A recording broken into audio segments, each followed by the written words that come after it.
The sun had barely risen over Willow Creek Estates, yet the neighborhood already looked picture-perfect.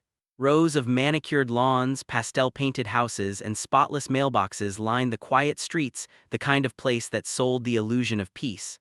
But for Maya Torres, peace had become a luxury she couldn't afford. She stood on her porch in her robe, staring at the white paper taped to her front door. The morning breeze tugged at it like it wanted her to read what she'd been avoiding. Her hands trembled as she peeled it off. Final notice, immediate eviction ordered by Willow Creek HOA. Her eyes blurred over the small print, words like noncompliance, penalties, and removal authorized twisted in her mind. "No, this can't be right," she whispered. Her little boy Eli poked his head through the half-open door. "Mom, are we moving again?" Maya forced a smile that didn't reach her eyes. "No, baby, go finish your cereal, okay? Mommy just has to make a call." When he went inside, her smile dropped like shattered glass. She crumpled the paper in her fist and marched down the street toward the HOA office, a converted clubhouse at the edge of the community. Inside, everything smelled like air freshener and fake politeness. The receptionist didn't even look up when Maya walked in. "I need to speak to Mr. Dalton," Maya said. "Do you have an appointment?" "No, but he has my life in his hands, so I think that qualifies."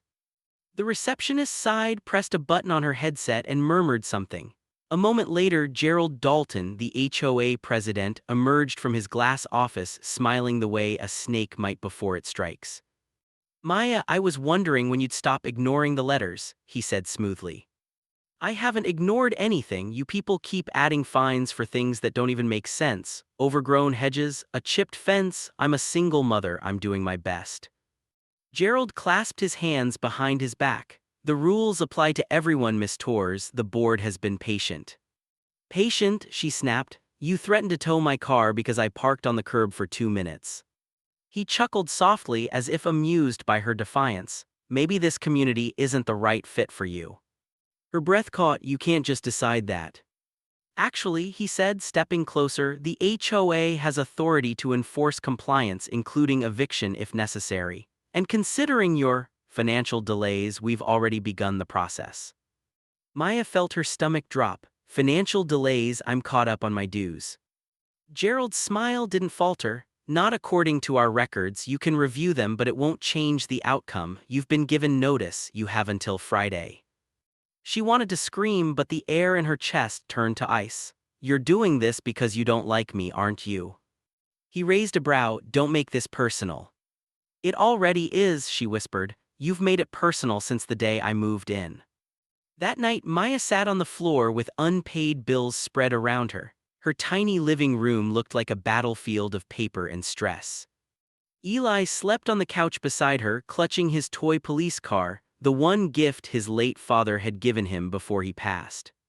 Maya ran a hand through her hair and whispered, "What am I supposed to do, Daniel? You promised we'd be safe here." The silence that followed was heavy. Outside, the sprinklers clicked on, washing the sidewalks in cold water as if the whole neighborhood were cleansing itself of her. Then came the knock. It was soft at first, then louder, insistent. She stood, heart hammering, and peered through the peephole. 2 men stood outside, both in police uniforms. One held a clipboard. "Miss Torres, Willow Creek Police, we need to discuss a matter concerning your residence." Her pulse spiked. "At this hour? It's urgent." When she opened the door, the taller officer stepped forward. His name tag read S. Crane, but his badge glinted too brightly, almost new, like it hadn't been worn before. "This is about the HOA order," he said. "You've been instructed to vacate the property immediately." "What? That's not legal, you can't." The second officer interrupted. "Ma'am, we're here under community enforcement protocol. You can contest it later, but you'll need to leave tonight."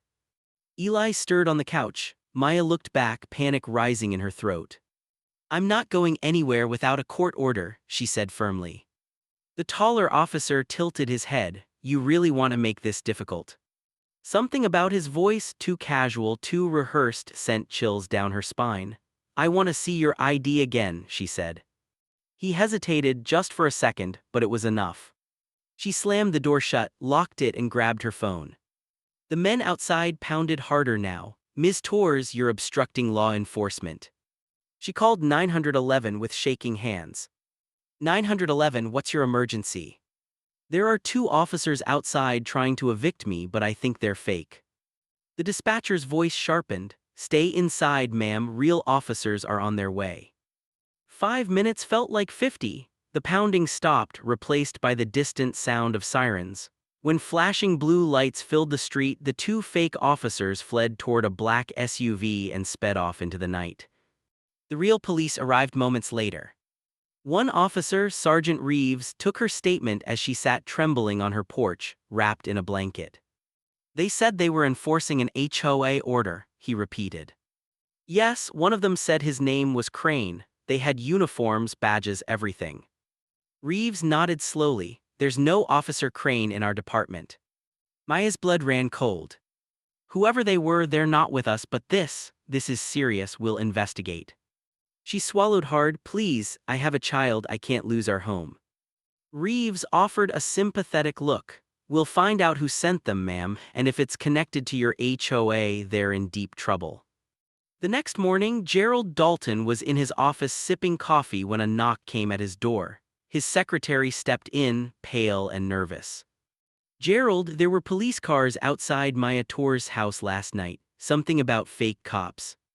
He looked up sharply, his mask of composure cracking for the briefest moment. Fake police? Nonsense, probably a misunderstanding.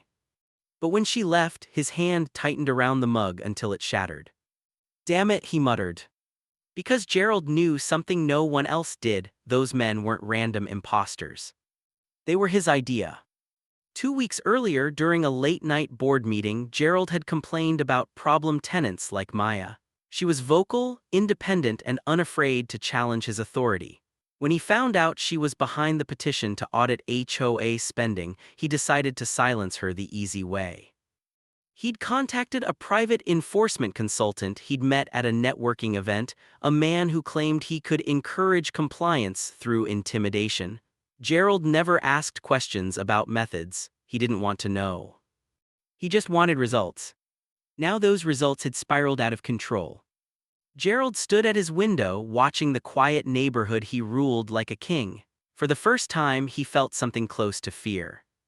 Meanwhile, Maya couldn't shake the unease that followed her every step.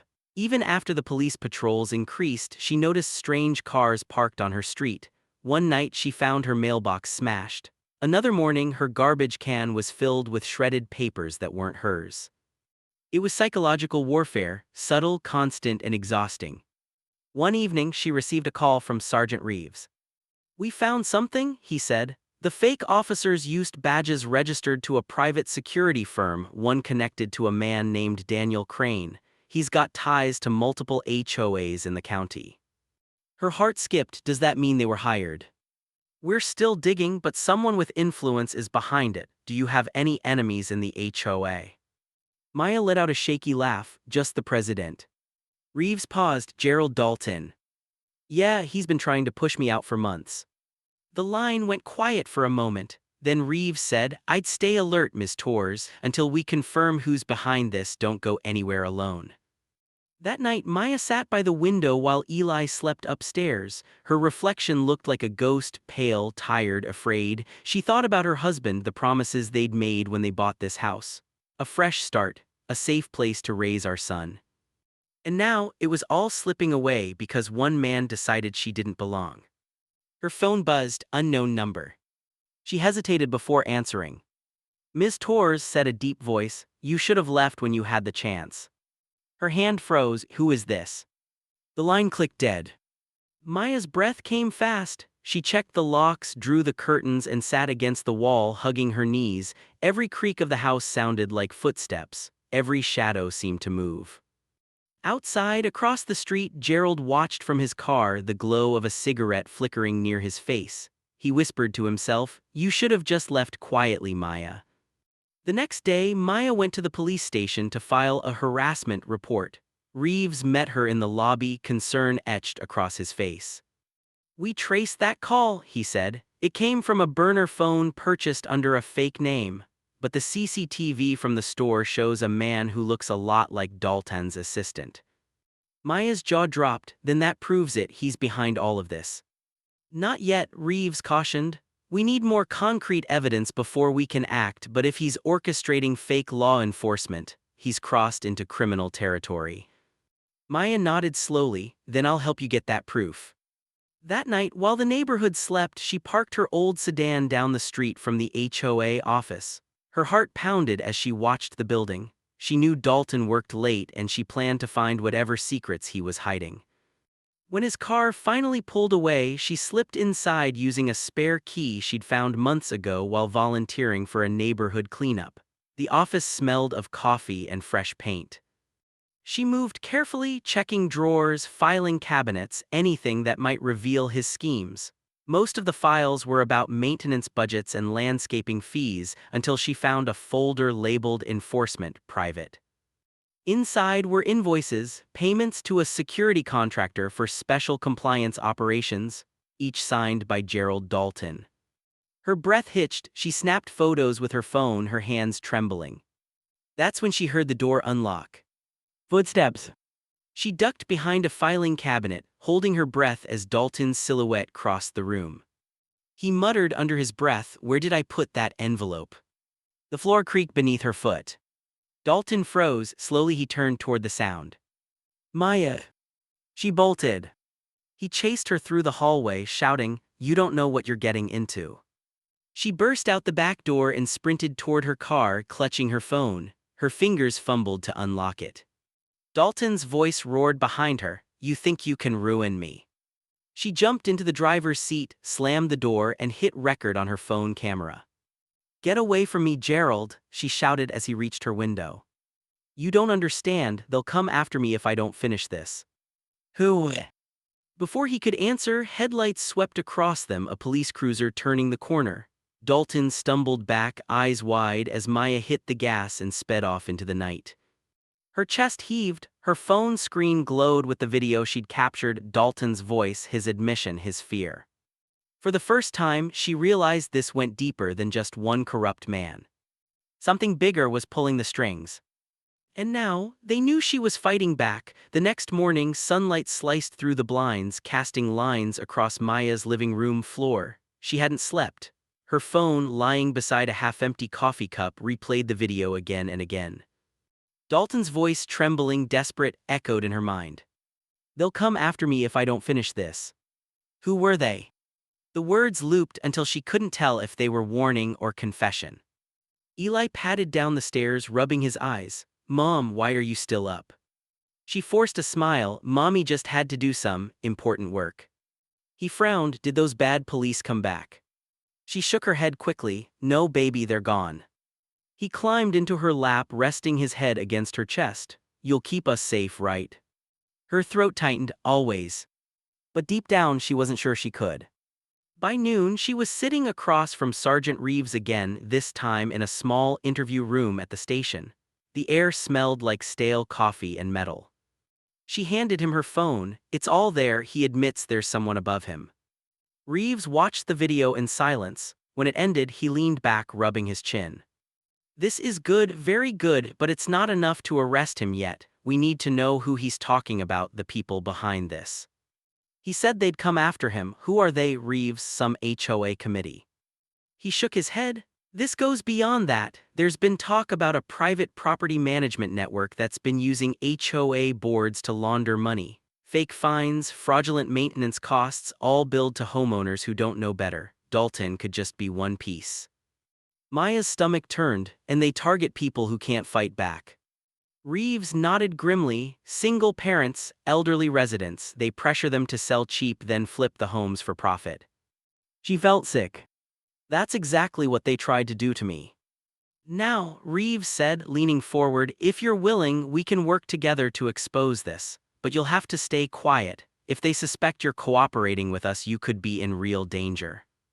Maya hesitated, then nodded. "Whatever it takes." That night, while she put Eli to bed, she stared at the shadows on his wall, shapes that looked like monsters crawling closer. She whispered to herself, "I can't run anymore." But as she walked back downstairs, her phone buzzed. A new email from an unknown address. Subject: "You shouldn't have gone to the police." Her heart skipped. Attached was a single photo, her and Eli walking to school that morning. She covered her mouth, trembling. Someone was watching them. The next day, Maya kept Eli home from school. She closed the curtains, locked the doors, and double-checked every window. Her nerves were fraying. When her neighbor, Mrs. Lang, knocked to check in, Maya nearly jumped out of her skin. "Oh, honey," the older woman said softly, "you look like you haven't slept in days." Maya tried to compose herself. "It's just, the HOA been giving me a hard time." Mrs. Lang sighed. "You're not the first. They harassed me too when I missed a landscaping fee last year. But Gerald, he's been different lately. Paranoid. I've seen strange men visit his house at night. They don't look like board members." Maya's pulse quickened. "Do you know who they are?" She shook her head. "One of them had a tattoo on his wrist, a black triangle with 3 dots inside. I've never seen it before." Maya froze. She'd seen that symbol too, on the SUV that chased the fake officers the night they fled. Something deep in her gut told her this was much darker than HOA politics. Later that evening, Maya met Reeves in his unmarked car outside a diner on the edge of town. "I need to show you something," she said, showing him the photo from the email. Reeves's expression hardened. "They're escalating. We'll get surveillance on your house starting tonight." She nodded, exhausted. Mrs. Lang said she saw men with a triangle tattoo visiting Dalton. Reeves's brow furrowed. "I've heard of that symbol. It's connected to a group called the Triarch Consortium, an unregistered property management firm under federal investigation. They specialize in acquiring foreclosed homes through intimidation." Maya's stomach dropped. "So Dalton's working for them." "Looks that way. They use HOA boards as a cover. Fake fines, fake police, whatever it takes to force people out." She clenched her fists. "Then let's make them pay." Reeves gave a small, approving nod. "We're setting up a sting operation, but you'll have to act like everything's normal, maybe even like you're giving up." Her eyes widened. "You want me to pretend to leave? If Dalton thinks you're backing down, he'll slip, and when he does, we'll have him." Maya exhaled slowly. "All right, let's do it." 2 days later, the for sale sign went up in front of Maya's house. The neighbors whispered, the HOA members smiled, and Gerald Dalton finally exhaled. He watched from his office window, sipping whiskey. "Finally," he muttered, "she's out of the picture." His phone buzzed, a text from a blocked number. "Report to me tonight, we're not done yet." He sighed, ran a hand over his face, and replied, "Understood."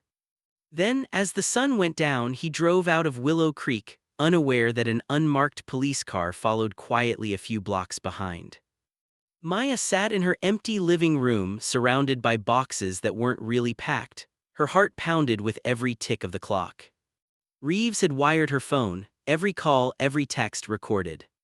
At 9:14 p.m. her phone rang, unknown number. She answered, voice steady, "Hello." Dalton's voice came through, lower than usual. "I heard you're finally making the right decision." "Yeah," she said, playing her part. "I can't fight anymore, it's not worth it." "Good," he said, "I'll have someone pick up the keys tomorrow. You'll get a check for relocation costs."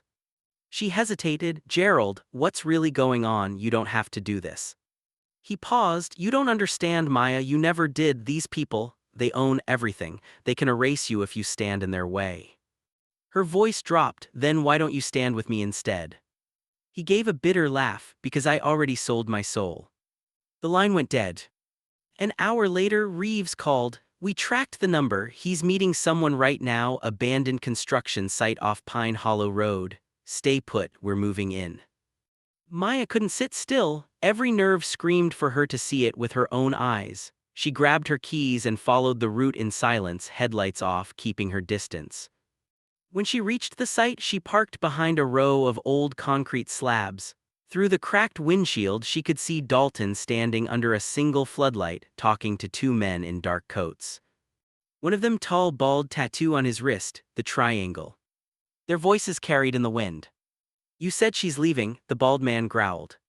"She is," Dalton said quickly. "You'll have your property by next week." "Good," the man said, "but there's a problem. The police are sniffing around. One of your people got sloppy." Dalton swallowed. "I can handle it." The man leaned closer. "If you can't, we will." Then Maya's phone vibrated loud in the silence. A notification pinged through the still air. The bald man's head snapped toward the sound. There, he barked. Maya ducked, heart slamming against her ribs. She fumbled to silence her phone, but footsteps were already crunching on gravel. She crawled out the passenger side, crouching behind a rusted dumpster. "Find her," the man shouted. Dalton looked around frantically. "No, wait, she's not supposed to be here."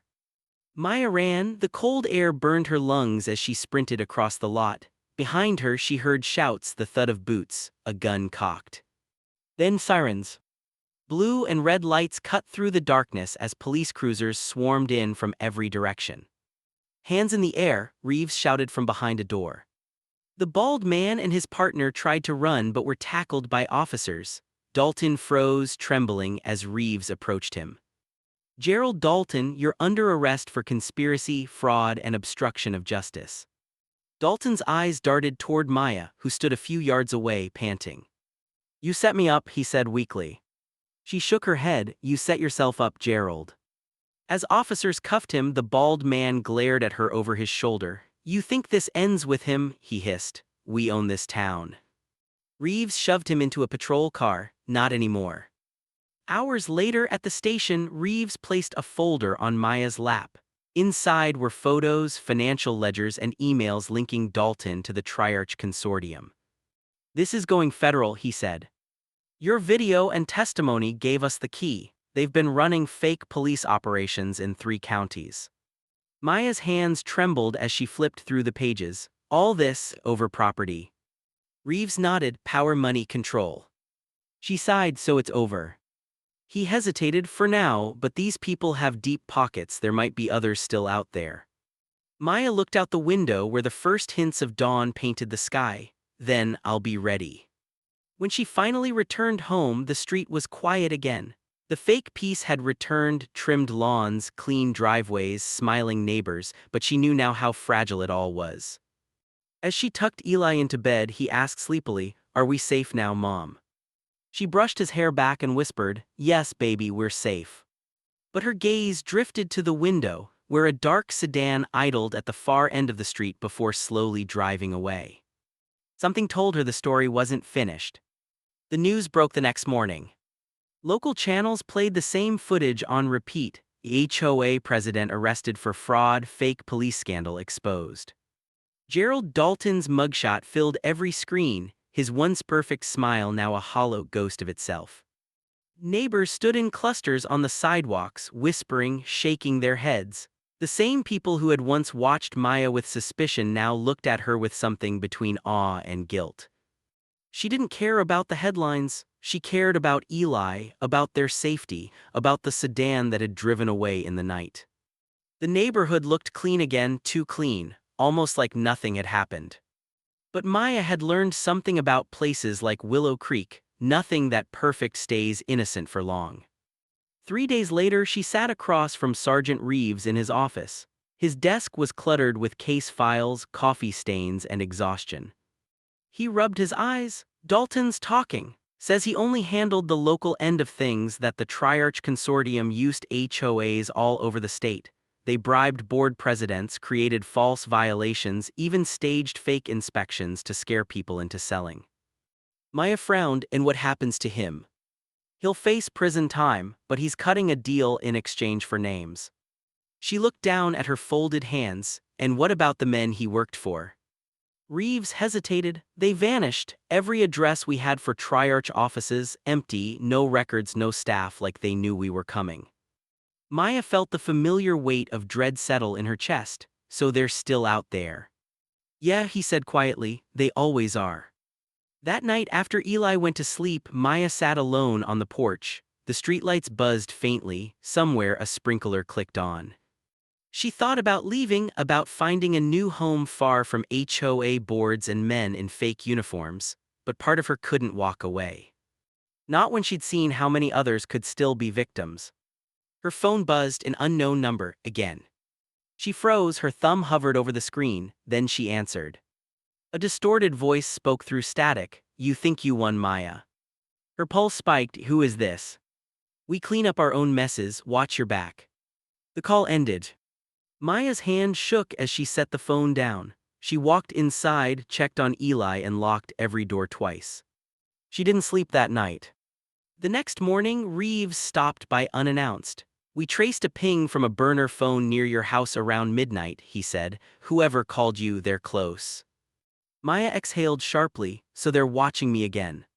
He nodded. "Until we catch them, I'm assigning a patrol car outside for the next few days." "Reeves, what if they go after someone else?" she asked. "Someone who doesn't know what's happening." He studied her face, the exhaustion, the quiet determination. "You really want to keep fighting this?" She nodded. "If they built their empire on fear, then I'm done being afraid." 2 nights later, she woke to the sound of glass breaking. Her heart leapt. She grabbed her phone, whispered 911, but before she could hit call, a voice came from the hallway. "Ms. Torres, it's Officer Ramirez, police." She hesitated. The flashlight beam hit the wall, too bright, too jittery. Something felt wrong. "Reeves said I'd have a patrol," she called back. "Where's your badge?" The man hesitated. Then a gun cocked. Maya's blood froze. She scooped Eli into her arms and ducked behind the couch. The back door exploded inward.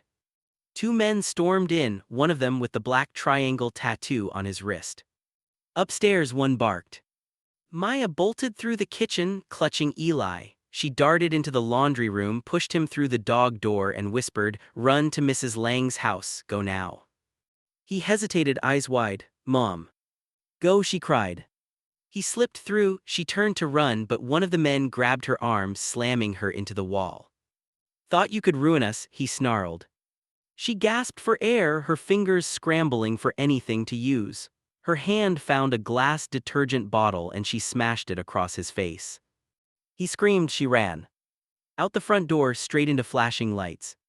Reeves was there, gun drawn, shouting, "Police, drop it." The second man tried to flee, but officers tackled him. The tattooed one clutched his bleeding cheek, snarling curses as they cuffed him. Maya fell to her knees, shaking. Reeves rushed to her side. "Are you hurt?" She shook her head. "Eli, he's at Mrs. Lang. Go to him, we've got this." Hours later, she sat in the back of an ambulance, wrapped in a blanket. Eli slept against her side, his small hand gripping hers tightly. Reeves approached, his uniform streaked with dust and adrenaline. "You did good," he said. "We caught 2 of them. One of them matches prints from the Triarch site. Looks like they came to silence you before the federal subpoenas landed." Maya closed her eyes. "So, it's really over this time?" He hesitated. "It's never really over, but tonight you made sure they can't hurt anyone else. That's what matters." She looked at him, eyes red but steady. "You think they'll talk?" "Oh, they'll talk," Reeves said. "And when they do, we'll burn the rest of Triarch's empire to the ground." A week later, Willow Creek felt different. The HOA office was boarded up. Half the board had resigned. Reporters came and went. Maya received a letter from the city, an official apology for failure of oversight. It came with a small settlement check. She tore it in half. Money couldn't erase what they'd done. Instead, she used her story. She started recording short videos warning other homeowners about predatory HOAs, fake violations, and intimidation tactics. Her first video hit 100,000 views in a week, then 1 million. People started sharing their own stories. Elderly couples, single parents, veterans, all with similar tales of fear and injustice. For the first time, Maya didn't feel powerless, she felt purpose. One evening, as she finished filming, she noticed a new envelope under her door. No stamp, no address, just her name. Her chest tightened, she tore it open carefully. Inside was a single photo: Gerald Dalton, sitting in a prison cafeteria, smiling faintly at the camera. On the back, a note written in shaky pen. "They're still out there, be careful who you trust." Her hands trembled. She looked out the window, where dusk painted the world gold and gray. Somewhere in the distance, a dark car turned the corner, slow, deliberate, before disappearing again. Maya whispered to herself, "I'm not afraid anymore." Then she closed the blinds, turned on her camera, and hit record. "This," she said to the lens, her voice strong and calm, "is how you fight back." Maya's video went viral in a single night. By morning, her face was everywhere: news outlets, podcasts, even national talk shows. The title flashed across every thumbnail: "Single Mother Exposes Fake Police and Corrupt HOA Network." She didn't seek fame, she sought proof. Proof that telling the truth could still mean something in a world built on lies. The comments flooded in thousands of stories from people who had been silenced, threatened, or forced from their homes by HOA boards that acted like private governments. And among the words of support came something unexpected: tips. Emails, documents, names. It seemed the Triarch Consortium had enemies, even within its own ranks. 3 weeks after her story broke, Maya sat in a cafe downtown with Sergeant Reeves and 2 federal investigators. The air was tense but alive with purpose. One of the agents, Special Agent Ward, slid a thick folder across the table. "Your video shook the hornet's nest. We've had informants come forward. This isn't just a state issue anymore." Maya flipped through the pages. Each one was a thread leading to something bigger: shell companies, offshore accounts, board presidents in multiple cities. They've been using HOA fines to funnel millions into private real estate deals, Ward explained. They manipulate foreclosures, drive out residents, and resell the properties to dummy corporations. Reeves leaned forward. "And we can tie Dalton's payments directly to one of those corporations."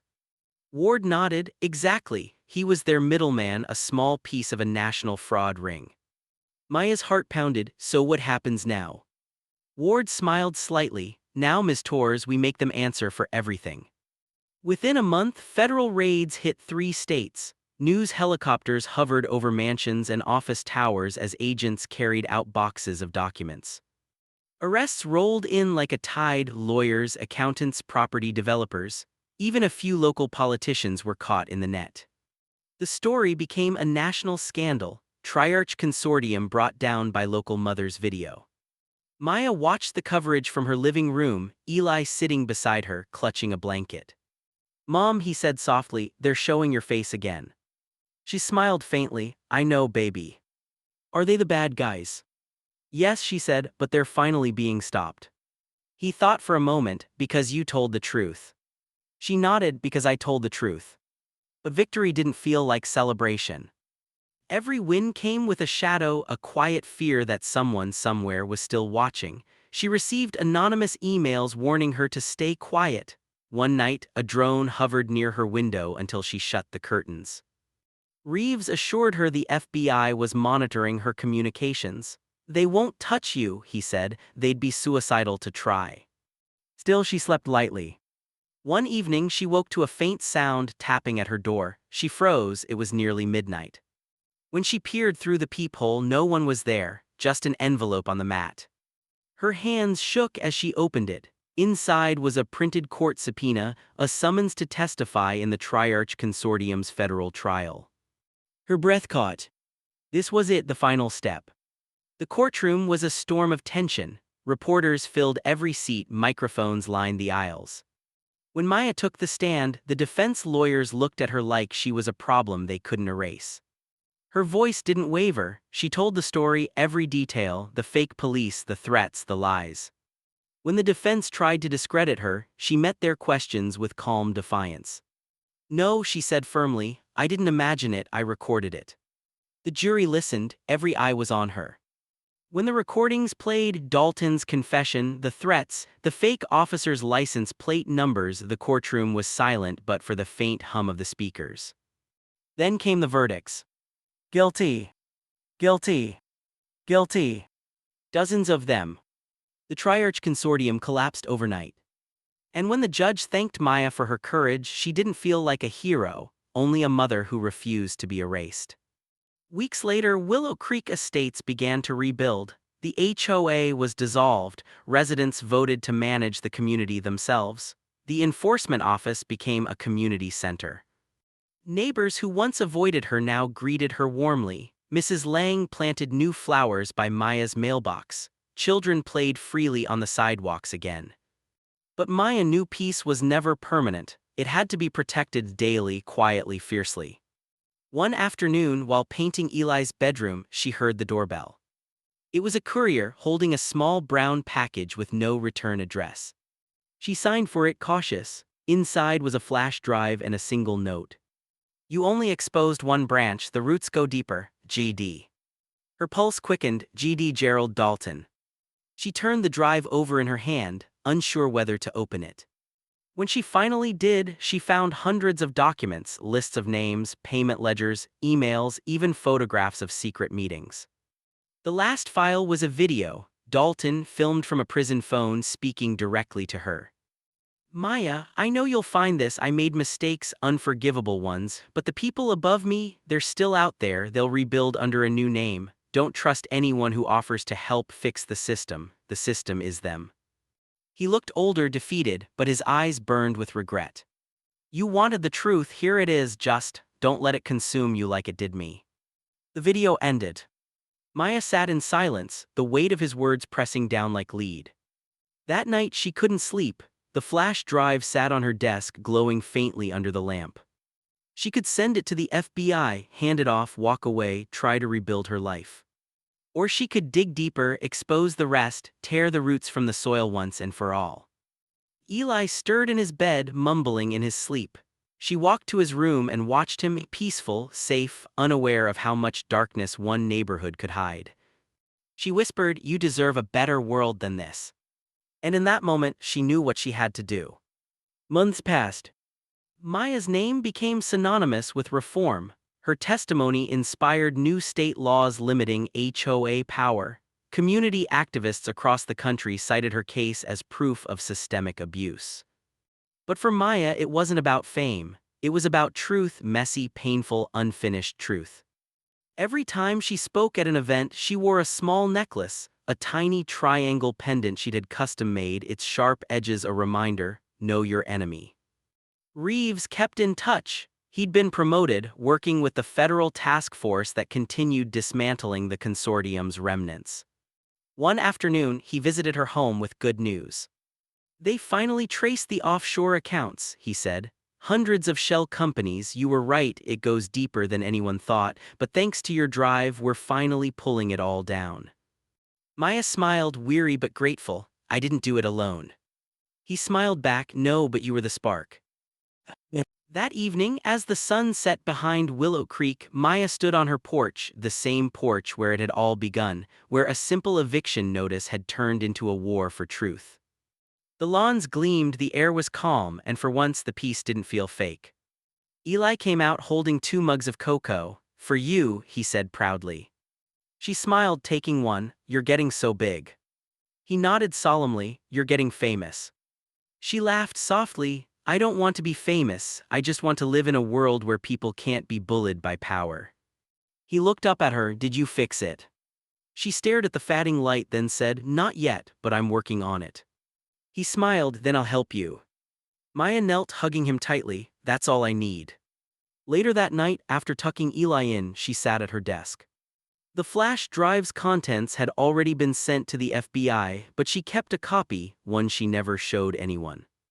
On her computer, a blank document glowed. Title: The Hidden War, The Truth About Triarch. Her fingers hovered over the keys, then she began to type. Her story not as a victim but as a witness. To the lies behind the picket fences. To the people who thought power could buy silence. To the strength of one mother who refused to be erased. Outside, a car drove by, slow, almost watching before disappearing into the dark. Maya didn't flinch. She kept typing. Because some stories had to be told, even if they never really end.